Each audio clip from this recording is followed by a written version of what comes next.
السلام علیکم دوستو، پاکستان کو بالآخر ایک لمبے عرصے کے بعد ایک بہت بڑی خوشخبری ملی،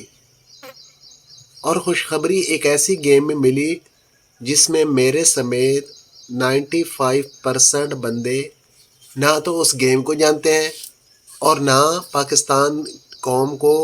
خوشخبری دینے والے اس بندے کو جانتے ہیں۔ جی ہاں دوستو، میں بات کر رہا ہوں اولمپک میں پاکستان کی طرف سے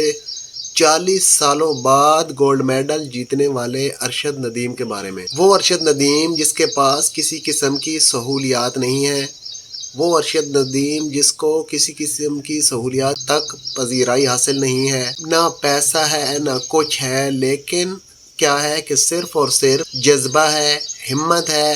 جیتنے کی لگن ہے۔ تو دوستو، میرا گلا خراب ہے، اس وجہ سے صحیح آواز تو شاید آپ کو نہ آ پا رہی ہو، لیکن اس کو اگنور کیجئے گا۔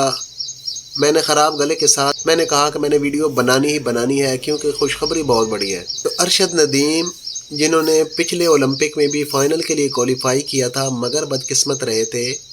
اور فائنل جیتنے میں کامیاب نہیں ہو پائے تھے اور پاکستان کو گولڈ میڈل نہیں جتوا پائے تھے۔ تو ایک بندہ جب فائنل میں جاتا ہے، اس کو اگر پہلے کسی قسم کی سہولیات حاصل نہیں ہے تو اس کے بعد تو کم از کم اس کو سہولیات حاصل ہونی چاہیے تھی، مگر وہ بدقسمت رہے۔ میرے خیال میں ان کو جس طرح کی سہولیات ملنی چاہیے تھی ویسی سہولیات نہیں ملی، لیکن پھر بھی ایک طرف دنیا کے ٹاپ پلیئر جن کے پاس تمام سہولیات موجود ہیں، اور ایک طرف ایک ایسا پلیئر جو کہ امرودہ نو جتیاں لا کے ماردا ہے، تے